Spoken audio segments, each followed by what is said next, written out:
Kita akan baca yang diambil dari Matius 19 ayat 20.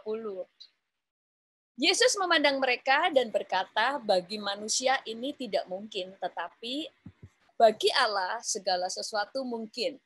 Nah, kita sekarang lebih banyak belajar tentang bahwa mujizat itu sebenarnya sudah ada di tangan kita. Slide selanjutnya. Di sini dikatakan Matius 19 ayat 26 yang tadi, Yesus memandang mereka dan berkata, bagi manusia hal itu tidak mungkin, tetapi bagi Allah segala sesuatu mungkin.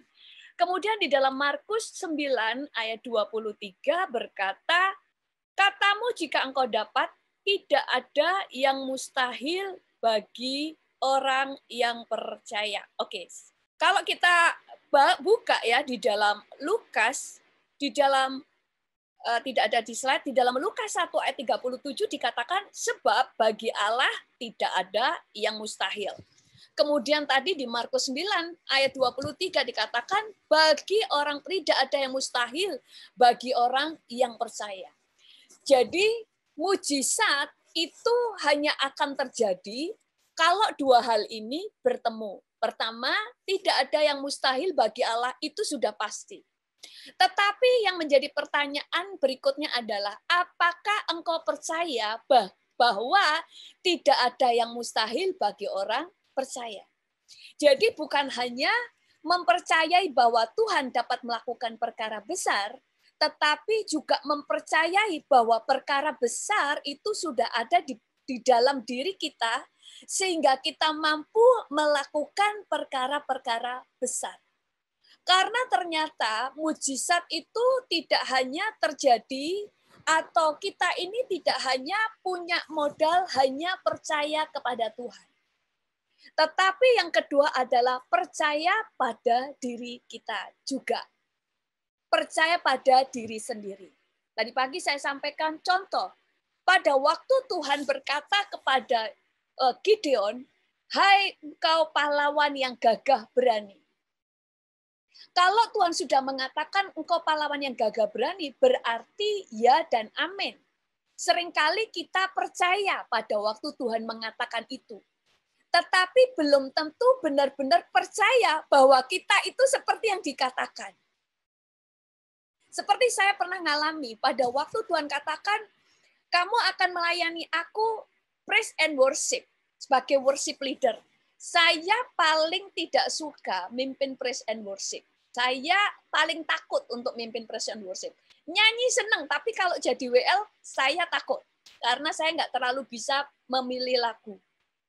Nah, pada waktu Tuhan mengatakan, aku akan mengurapi engkau untuk menjadi seorang worship leader, saya percaya.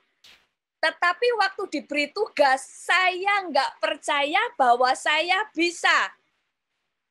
Padahal waktu Tuhan berkata bahwa aku mengurapi engkau, saya percaya. Kenapa? Karena tidak ada yang mustahil bagi Tuhan, dan Tuhan itu pasti menepati janjinya. Tuhan itu pasti perkataannya ya dan amin. Tapi waktu saya ditugasi, belum tentu saya percaya. Karena begitu lihat diri saya langsung pusing. Waduh, saya nggak bisa cari lagu lah, inilah, itulah. Nah, makanya mujizat itu hanya terjadi kalau kita percaya kepada Tuhan dan percaya kepada diri kita bahwa kita mampu melakukannya.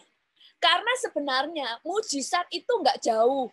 Mujizat itu bukan ada di langit yang kita harus nanti-nantikan. Tetapi mujizat itu sudah ada di tangan kita. Itu sebabnya pada waktu Tuhan melakukan mujizat demi mujizat di bumi, tapi begitu Yesus naik ke surga, yang melakukan mujizat adalah murid-muridnya, yaitu saudara dan saya. Bukan kemudian ada yang sakit, Yesus turun ke bumi menyembuhkan. Waktu ada orang kerasukan setan, Yesus kita panggil, Tuhan turun lagi memberikan kelepasan. Tetapi yang melakukan sekarang adalah saudara dan saya. Jadi sekarang intinya bukan lagi apakah engkau percaya kepada Tuhan, tetapi apakah engkau percaya bahwa mujizat itu sudah ada di dalam diri kita. Bukan hanya percaya bahwa Tuhan bisa melakukan hal yang mustahil, tetapi apakah saudara percaya bahwa saudara bisa melakukan hal yang mustahil. Karena untuk mempercayai Tuhan itu mudah. Mempercayai diri sendiri seperti yang Tuhan katakan tidak mudah. Karena seringkali terkendala. Nah, sekarang ini kita mau belajar bagaimana di dalam hidup kita. Makanya tadi Tuhan katakan tidak ada yang mustahil bagi Allah. Tetapi selanjutnya dia katakan tidak ada yang mustahil bagi orang yang percaya. Nah, kemudian kita akan buka firman Tuhan di dalam Amsal 3 ayat 16. Firman Tuhan katakan, umur panjang ada di tangan kanannya, dan tangan kirinya kekayaan dan kehormatan. Oke, bisa ditutup kembali. Kemudian kalau di dalam bahasa terjemahan bahasa Indonesia sehari-hari, nggak ada di slide, di situ dikatakan hikmat memberikan kepadamu umur panjang, kekayaan, dan kehormatan. Di dalam Tuhan itu ada umur panjang, ada kekayaan, ada kehormatan. Dan itu sudah diberikan kepada saudara dan saya. Tetapi Tuhan juga mengatakan hikmat memberikan kepadamu umur panjang, kekayaan, dan kehormatan. Maksudnya adalah hikmat itulah yang membuat saudara tahu bagaimana apa yang Tuhan berikan kepada saudara. Umur panjang, kekayaan, dan kehormatan itu jadi. Itu terlaksana. Itu menjadi daging. Itu digenapi dalam hidup saudara. Itu sebabnya kalau kita belajar firman Tuhan lebih dalam, Tuhan itu sering berbicara tentang saudara harus punya hikmat dan iman itu sama besar. Saudara itu enggak cuma butuh iman, tapi butuh hikmat. Karena iman bicara tentang saudara mempercayai hal-hal yang belum kelihatan. Hal-hal yang Tuhan janjikan yang saudara tidak paham. Hal-hal yang di roh yang saudara nggak bisa lihat, bahkan firman Tuhan katakan walaupun tidak ada dasar untuk berharap, tetapi berharap juga itu iman.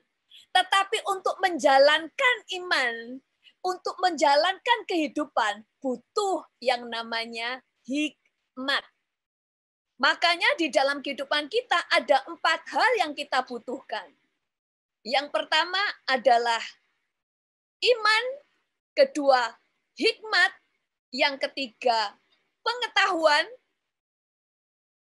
Ya, iman, hikmat, pengetahuan, dan skill. Skill ini sebenarnya saya biasanya mengajarkan bukan skill, tetapi pengurapan. Tetapi skill ini juga butuh.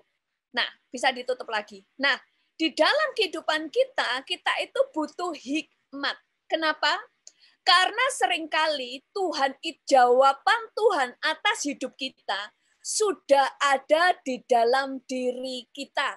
Tetapi hikmat adalah kemampuan untuk memutuskan apa yang harus kita lakukan. Itu adalah hikmat.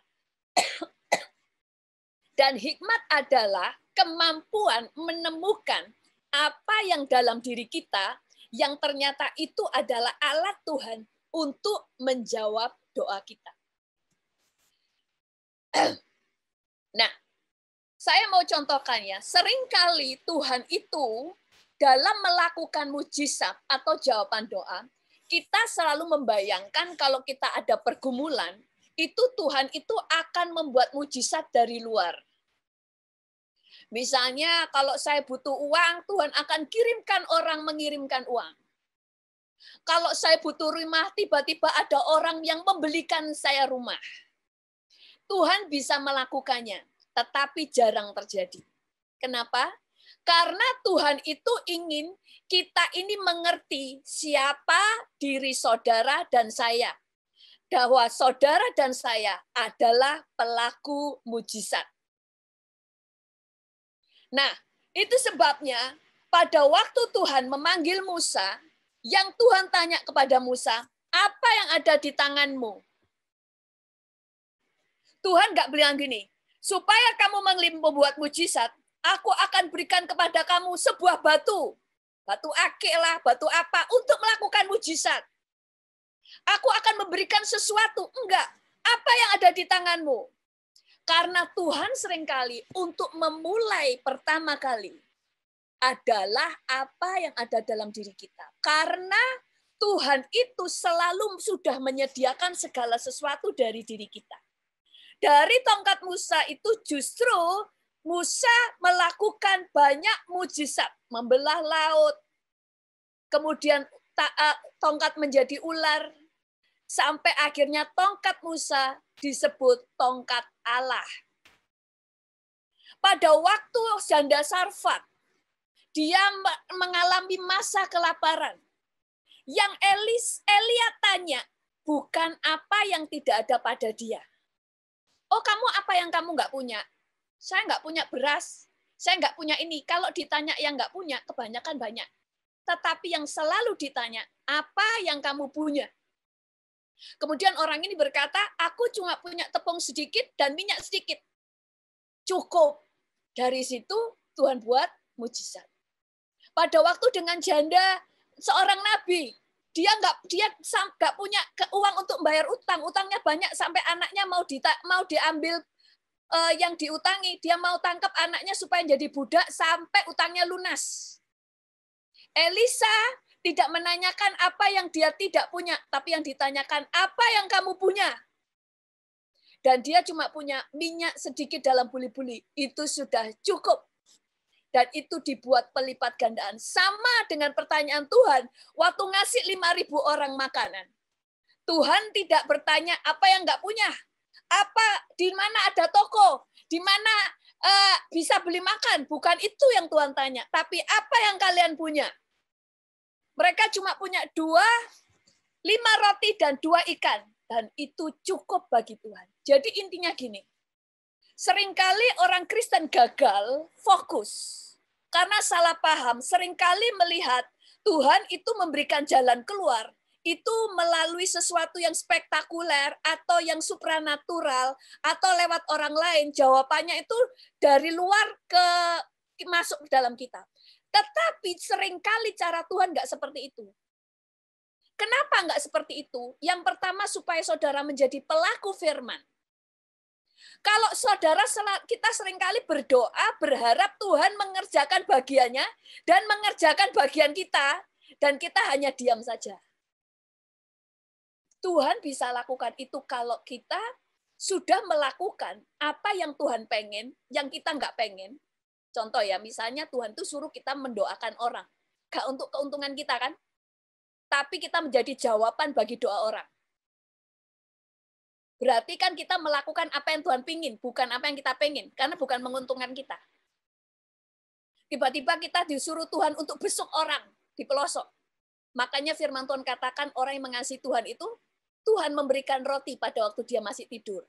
Karena dia sudah mengerjakan yang Tuhan pengen, bukan yang dia pengen. Tetapi kalau apa yang kita mau, seringkali kita kepengen Tuhan mengerjakan juga bagian kita.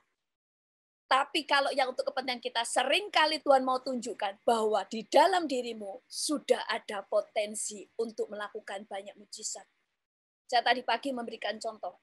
Jadi sekali lagi, hikmat itu membuat kita punya kacamata. Kita melihat segala sesuatu dari dalam diri kita lewat kacamata Tuhan. Kalau kacamata manusia, kita seringkali melihat apa yang orang lain punya, apa yang kita tidak punya. Makanya menjadi kecewa. Tetapi dengan kacamata Tuhan, hikmat yang dari Tuhan, membuat saudara menemukan apa yang saudara punya, bukan apa yang tidak saudara punya. Karena Tuhan selalu memulai bukan dari apa yang tidak ada dalam diri saudara, tapi apa yang ada pada kita. Kayak contoh ya, kayak kapan hari, seorang ibu, tadi pagi saya menyaksikan tentang seorang bapak ya, ada di California, sebelum seorang ibu, bapak dulu. Seorang bapak ya, dia dari Indonesia datang ya, dia di California. Ini hamba Tuhan, pendetanya yang cerita kepada saya waktu kita share berdua. Dia itu, orang itu datang dari Indonesia sudah agak berumur, sehingga dia cari kerjaan agak susah. Di restoran juga, kalau jadi WT kan kalau sudah terlalu tua nggak diterima. Sehingga dia waktu itu 4 bulan di Amerika nggak punya kerjaan. 3 atau 4 bulan.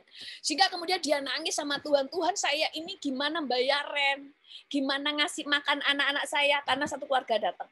Terus kemudian dia nangis, dia sampai cerita di kesaksian di gerejanya, katanya dia sampai gulung-gulung di rumahnya, di lantai, delosor, nangis sampai dengar suara Tuhan bilang gini, apa yang ada padamu? Tuhan nggak ngomong gini, tenanglah, bersukacitalah, percayalah padaku. Tidak. Ada level-level. Tuhan kalau sudah ngasih sesuatu sama kita, seringkali nggak Tuhan jawab. Kenapa? Karena Tuhan pengen kita itu melihat. Kamu itu bisa melakukannya. Jawaban sudah ada di tanganmu. Engkau hanya butuh hikmat untuk bisa melihatnya. Nah, orang ini kemudian Tuhan cuma ngomong, apa yang ada padamu? Terus dia bingung, apa yang ada padaku? Nah, seringkali orang langsung gini kan, apa yang ada padaku? Aku nggak bisa bahasa Inggrisku nggak terlalu bagus, aku nggak bisa ini, nggak bisa itu. Terus Tuhan ngomong lagi, apa yang ada padamu? Baru terus diingat. Berarti yang ada, apa yang ada, bukan apa yang tidak ada. Terus dia langsung tahu, dia di Indonesia biasa nukang. Ya itu kemampuan dia. Lalu dia dipasang iklan di Craigslist dan beberapa toko. Dia cuma ditulis, kalau rumah saudara butuh perbaikan, apa saja yang rusak di rumah saudara, panggil saya. Cuma itu kata-katanya. Dan dia 2 hari atau sehari kemudian itu langsung sudah dapat telepon.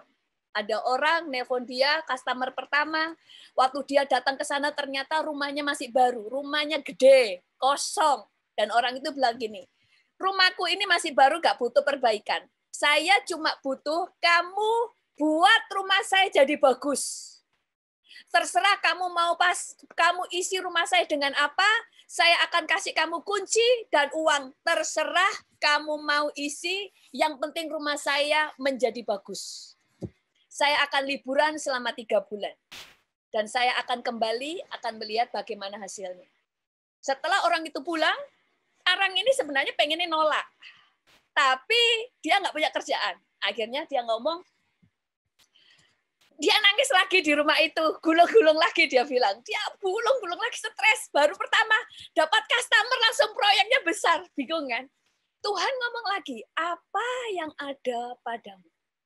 Terus dia ingat selama ini itu dia itu walaupun dalam kekurangannya suka bayangin punya rumah nanti ditata begini, ditata begini, ditata. Jadi di sini itu sudah ada. Terus dia ingat akhirnya dia buat begitu, dia ajak temannya Indonesia. Dia temannya itu bisa gambar, jadi dia ini terus bisa dan sebagainya jadi kerjasama. Kemudian sampai akhirnya bosnya balik dan dia ngomong, saya sangat senang dengan hasilnya. Ternyata dia itu punya real estate. Dan orang Indonesia ini kemudian dipekerjakan sebagai desain interiornya. Jadi dia yang ngisi interiornya. Makanya rumahnya jadi laris. Sampai akhirnya orang Indonesia ini buka perusahaan sendiri. Jasa untuk desain interior, bahkan dia juga membangun rumah sendiri. Dia ngomong dia nggak bisa gambar. Tapi dia pakai orang Indonesia yang bisa gambar. Dia memulai dari apa yang ada padanya. Kemudian dia mulai merekrut orang yang dia tidak bisa. Tapi akhirnya dia bisa melakukan apa yang tadinya dia tidak bisa. Tetapi segala sesuatu dimulai dari apa yang ada kita punya. Tadi pagi saya juga menceritakan, seorang ibu cerita kepada saya suaminya dipecat ya kan, di PHK karena waktu lockdown ini kan banyak perusahaan-perusahaan tutup ya. Banyak perusahaan rugi. Dia dipecat, di PHK, dan dia ngomong, bulan itu saya cuma punya uang 300.000. Uang 300 tidak akan bisa ngasih makan keluarga 1 bulan. Apalagi bayar sekolah, bayar listrik, tidak akan pernah cukup. Nah, dia dengar khotbah saya tentang keluar dari kemiskinan. Terus dia bilang begini, melihat apa yang saya punya. Dia bilang, saya punya 300, saya cari apa yang ada dalam diri saya. Ternyata dia tahu, saya orangnya bisa bikin jamu. Dia sisihkan 150 untuk beli bumbu-bumbu jamu, yang 150 untuk belanja makanan untuk hari itu, ngasih makan keluarganya. Kemudian dia bikin jamu, dia bungkus semuanya, ditawarkan tetangga-tetangga, akhirnya uang masuk jadi 300. Dia sisihkan lagi 150 untuk bikin jamu berikutnya, Sampai akhirnya banyak yang pesan. Dan dia bilang, dalam 1 bulan itu, saya bisa bayar sekolah anak saya bisa ngasih makan keluarga saya, dan masih sisa 1 juta. Sehingga dia kemudian melanjutkan pembual jamu, sampai akhirnya dia bisa mengembangkan hal yang lainnya. Segala sesuatu dimulai dari apa yang ada pada kita. Inilah hikmat. Makanya anak Tuhan, Tuhan selalu mengatakan hikmat, punya hikmat. Jadi kita ini mulai melihat, jangan cuma doa, kemudian iman yang ngambang. Tetapi mulai belajar, cari apa yang ada pada kita. Apa yang ada padaku. Dan kemudian tadi pagi saya juga cerita tentang ada seorang anak muda, teman saya ini yang cerita, tetangganya itu orang miskin, anaknya 4. Dia ngomong sama anak yang pertama, Bapak Ibu hanya bisa nyekolahkan kamu sampai SMA. Setelah itu gak bisa ngasih modal, gak bisa nguliahkan, terserah kamu seperti apa, tapi kamu tanggung jawab untuk mengangkat ekonomi keluarga supaya bisa nyekolahkan adik. Dia tidak melihat apa yang tidak ada. Kalau tidak adanya banyak. Dia mulai belajar mencari apa yang ada pada dirinya. Dia berkata, teman saya yang cerita, dia ini orangnya suka bahasa Inggris. Sehingga dia matengi bahasa Inggris, dia belajar bahasa Inggris, sampai kemudian begitu dia lulus SMA, teman-temannya pada kuliah, dia tetap matengin bahasa Inggris, lihat film, lihat ini, pokoknya dia belajar dari lagu, dari semuanya. Kemudian teman saya itu ngomong sama dia, teman saya ini dengar kalau ada kedutaan Amerika di Indonesia butuh orang Indonesia yang bisa bahasa Inggris. Dia tawarkan anak ini daftar dan diterima. Saat itu beberapa tahun yang lalu ya, gaji dia sudah $2.000. Teman-temannya kuliah, tapi gaji dia mendapat gaji yang tinggi. Kalau waktu itu dia memikirkan apa yang dia tidak punya, wah teman-temanku bisa sekuliah. Kalau saja aku bisa kuliah, pasti aku berhasil. Kalau saja aku bisa punya modal, aku pasti berhasil. Karena fokus kepada apa yang orang lain punya. Padahal Tuhan itu bisa melakukan mujizat, sesuatu yang orang lain nggak punya. Bahkan yang orang lain nggak lihat. Makanya pada waktu kita fokus dengan apa yang kita punya, disitulah mujizat terjadi. Karena seringkali mujizat dimulai dari apa yang kita punya. Kenapa? Supaya kita belajar mempercayai Tuhan dan percaya pada diri kita. Bahwa tidak ada yang mustahil bagi orang percaya. Enggak cuma, oh ya pokoknya tidak ada yang mustahil bagi Allah. Langsung pikirannya Allah yang mengerjakan semuanya. Enggak. Tidak ada yang mustahil bagi orang percaya. Lihat apa yang dari dirimu, kerjakan. Bagian Tuhan membuat semua itu berlipat kali ganda. Nah, jadi di dalam kehidupan kita mulai belajar punya iman, hidup di dalam doa, tapi punya hikmat. Makanya firman Tuhan berkata di dalam Amsal 9 ayat 10 dikatakan, permulaan hikmat adalah takut akan Tuhan. Permulaan hikmat adalah takut akan Tuhan. Tetapi di Amsal 1, takut akan Tuhan adalah permulaan pengetahuan. Makanya di dalam hidup kita perlu iman, perlu hikmat, perlu pengetahuan. Sehingga hidup kita berhasil. Banyak orang yang berdoa menjadi kecewa. Kenapa Tuhan nggak memberikan jawaban? Ada seorang ibu, suaminya stroke. Dia doa, dia datang sama pendeta. Dia bilang, saya sudah mendoakan suami saya. Tapi nggak Tuhan jawab-jawab. Nah, kalau Tuhan nggak jawab, berarti ada yang Tuhan mau kita lihat, kita cari dalam diri kita. Kemudian hamba Tuhan itu cuma bilang begini, kamu harus berubah cara kamu berbicara. Kamu berubah kata-katamu. Mujizat itu ada di mulutmu. Kemudian dia mulai belajar untuk memberkati suaminya. Dia memperkatakan berkat kepada suaminya, memperkatakan kesembuhan kepada suaminya. Dan suaminya tidak lama sembuh. Sampai dia bilang gini, begitu mudahnya. Tahu gitu, dari dulu saya ngomongnya begitu. Mujizat apa yang ada padamu? Dia nggak punya uang untuk mengobati suaminya, tapi dia punya mulut untuk memberkati. Dimulai dari apa yang dia punya dan apa yang dia bisa lakukan. selalu prinsip Tuhan itu sama. Karena anak Tuhan itu penuh dengan potensi. Penuh dengan sesuatu yang sudah Tuhan taruhkan di dalam diri kita. Nah, kemudian kita buka di dalam, sudah habis ya ayatnya ya. Kemudian, jadi intinya di dalam kita belajar di sini adalah jangan cari apa yang kita tidak punya. Karena Tuhan tidak berurusan dengan apa yang nggak punya. Kalau kita nggak punya, berarti memang bukan itu. Tuhan nggak melakukan yang itu, tapi mulai dari apa yang punya. Makanya orang-orang yang bisa menjadi bintang, jadi star, kalau mereka fokus kepada kelebihan dan apa yang dia punya. Tetapi orang akan menjadi seorang pecundang kalau hanya sibuk melihat apa yang orang lain punya dan melihat kelebihan orang lain, sehingga dia sampai tidak bisa berbuat apa-apa. Nah, di dalam hidup kita, kita harus berbeda. Nah, di dalam setiap masalah, dalam hidup kita, tidak ada yang tidak ada jalan keluarnya. Semua masalah tidak ada jalan buntu. Yang ada adalah kita cepat menyerah. Karena sibuk melihat yang kita tidak punya. Nah, kemudian, oh ya, baru kemarin ya, ada seorang perawat. Ini baru terjadi. Ada seorang perawat. Dia waktu perawat kemarin kan ada COVID ya, dan yang kena COVID ternyata hampir semua. Makanya akhirnya rumah sakitnya ditutup. Rumah sakitnya ditutup karena dianggap perawat-perawatnya juga kena. Jadi kemudian orang ini nggak kerja, dia itu sangat bingung, dan kemudian dia mulai ingat dengan apa yang saya ajarkan, cari apa yang ada padamu. Lalu dia mulai nyoba menjual kue ulang tahun.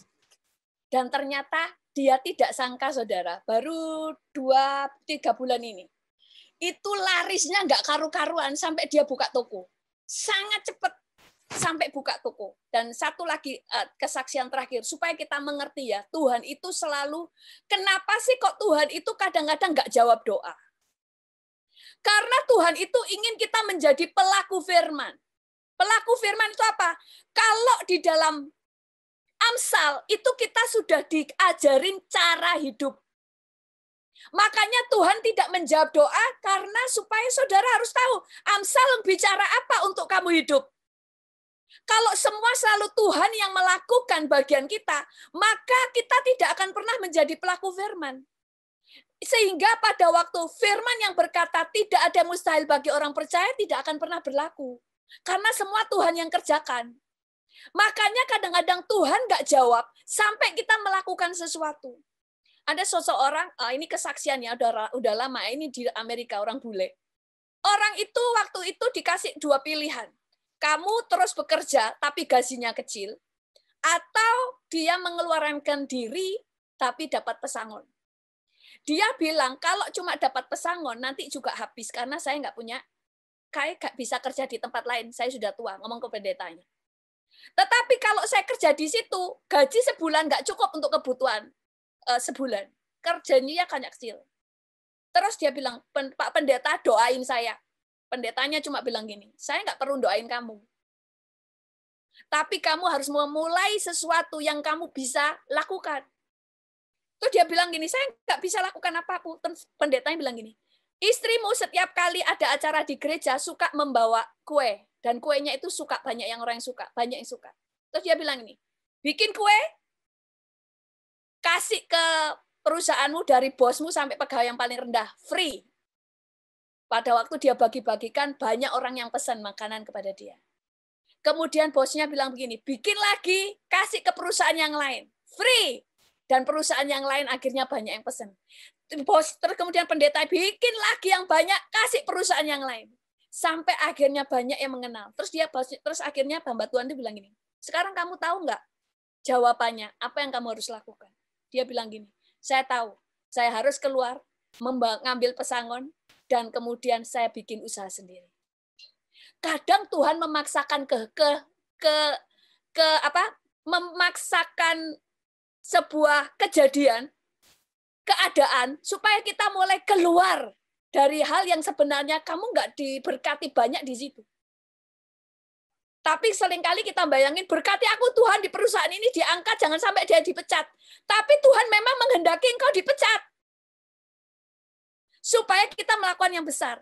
Dan setelah orang ini kemudian membuka perusahaannya, kuenya ya, dalam 2 tahun, dia sudah membuka 5 galeri. Kenapa? Karena ternyata Tuhan memberkati dia justru di situ. Itu sebabnya di dalam hidup kita, seringkali Tuhan memaksakan keadaan, membuat kita keluar dari kenyamanan, membuat kita keluar dari apa yang kita tidak pikirkan, supaya Tuhan bisa memberikan kuasa mujizat pada kita. Tapi yang kita belajar tadi, yang pertama, mujizat terjadi kalau kita nggak cuma percaya kepada Tuhan, tapi percaya bahwa kita mampu melakukan, seperti yang Tuhan katakan, tidak ada yang mustahil bagi orang percaya.